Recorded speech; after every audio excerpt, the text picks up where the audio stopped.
It's the time for the package from China. Let's go!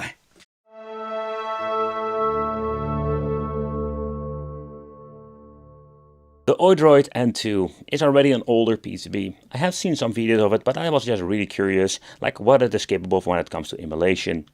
So at the back we're going to get the input for the power supply, 4 freaking ports of the USB 3.0, an HDMI, and of course the RJ45 Ethernet connector. Then over here we're going to get the connection over here with the micro USB. We're going to get a white switch, and then we have like the audio jack connection. The Odroid N2 Plus does have a quite interesting specifications list. The Emulation S902X is similar to the GT King, the B-Link. I must say that I do like the chipset. It's not like the most powerful one. It do have like some great performance, but let's do some more testing and I will show you what I mean. There's not a lot to tear down, so let's do it now. So here we're going to get ourselves like the PCB. It's just a PCB, like there is nothing much to see over here. We're also going to remove the case because I wanted to show you how this thing is basically assembled. So you need to slide these 2 pieces of plastic off. I really like the way how they just designed it, how simple it is. Another thing that we need to do is remove the 4 screws, and that's what we're going to do because I want to give you a look at the cooling element itself. Now when you're removing the PCB from the cooling, this is basically what we're going to get. They're not using thermal pads, they're using thermal paste. Don't know what kind of brand it is, but doesn't even matter for now. So this is just the only thing that cools the PCB. We don't have any active fan, so I don't know if it's going to be enough. I think it is, but let's try it out and yeah, just put it back together and let's see what we can play on this thing. But the downside is this device doesn't have an SD slot, where you already maybe have seen. So what we need to do is sacrifice 1 USB connections for basically like booting up the system itself. Alright, so for the next part I'm going to use my Xbox 360 controller. We're going to reconfigure this because the original controller that came with this is absolutely garbage. It's really cheap plastic. You can just hear it. It doesn't feel great, and again, like we're missing our buttons. If you want to play some PlayStation or some different systems like stick a Dreamcast, the D-pad is absolutely horrible. I'm just being honest, I don't understand why they're giving you these controllers. Just get at least like an Xbox 360 or something similar, because we do pay a lot of money for a box or basically like a kit like this.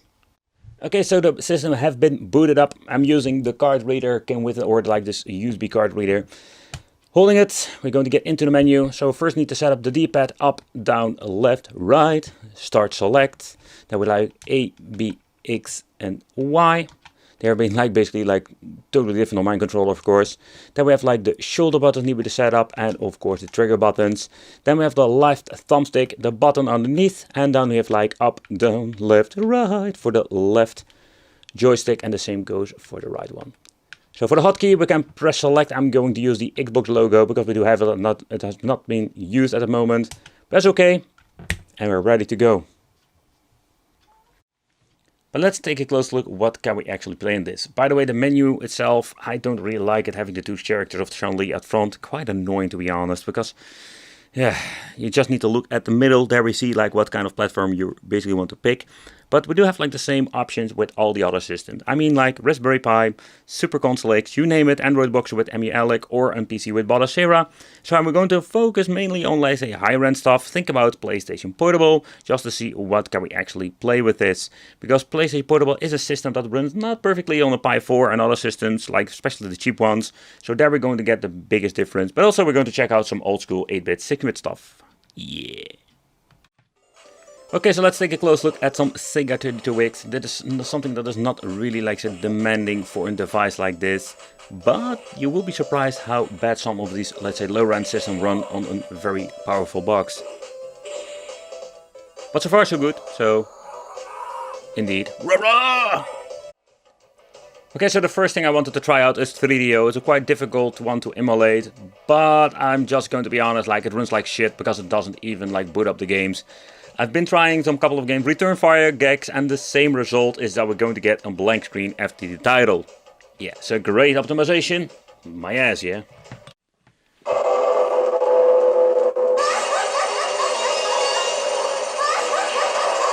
So I'm really curious about this. Cheap Super Console Xbox have always issues with Dolphin Blue and the Thomas Wave. Oh crap. But so far I can hear there is no weird thing going on.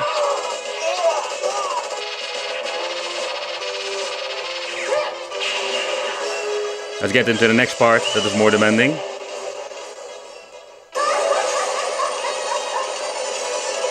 So far so good, we do get some amazing performance.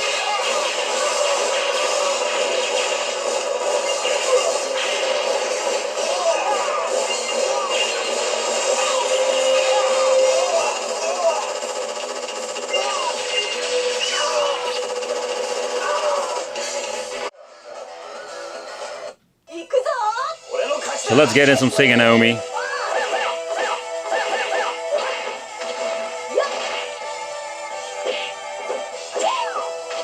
No hiccups whatsoever, works like a charm. Oh crap, messed it up. Oh yeah, big time.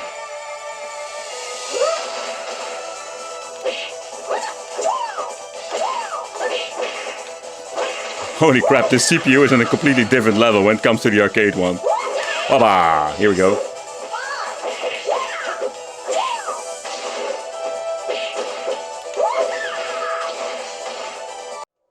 Another system you don't see very often and I just wanted to try out is for the Sega Jaguar. This is the Alien vs Predator. But you can already hear like the stuttering goes from the title screen on, like it's absolutely horrible. But let's try get into the game.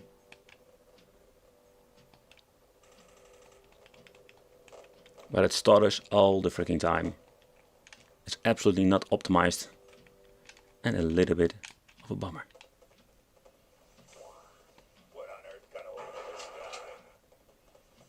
But the game seems to be playing. I love this game, by the way. It's so cool. So beside the audio glitching, the game seems to be running just fine. Let's try some GoldenEye. And is it me or is it? Yeah, the controls are completely messed up. Ah, damn it. Yep, it messed up the controls. But the overall performance is not bad at all. Like, don't see the hiccups. Everything seems to be working like it should. We do have like some minor audio hiccups, but that's it. Yeah, so I need to go into the emulator to start messing with the freaking controls, because by pressing forward to my freaking joystick, it's basically like moving the character itself. So, but let's take a close look at the Dreamcast with some Ready to Rumble. But the overall performance with Dreamcast with this thing is pretty damn amazing. We just punch him in the balls. Oh man, it has been such a long time I've played this. I think the first time I've played this game was on the Sega... No, sorry, for the PlayStation... Yeah, it was not the Dreamcast, it was the PlayStation 1.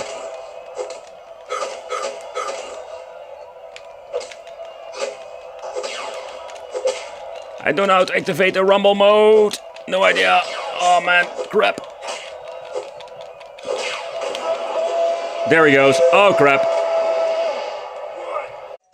So let's take a close look at some Nintendo DS. I just wanted to see how this will run. The song never gets old. Yes, you're a daddy. Do miss like the original sound effects. But it's also quite pretty damn cool to revisit this game on the NDS. One of those amazing games they released.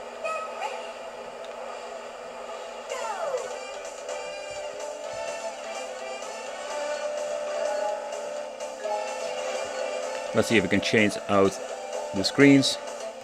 There he is. We can get into the emulator if you want to. We're pressing the left trigger.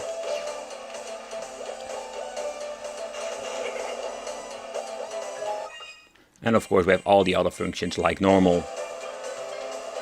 For the people who just want to revisit this, I completely understand, but I'm not a big fan of it. Don't like the two tiny screens. Alright, so next up let's try Wipeout, because this is absolutely more demanding than the Tekken game. But you can see this is absolutely unplayable. So running very slow, ready set, try frame skip, so that's what we're going to do.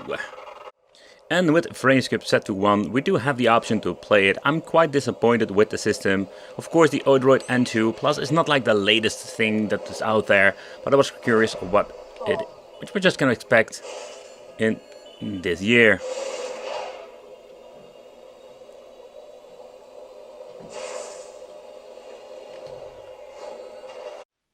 The Odroid is an absolutely amazing piece of tech, but is it still worth picking up?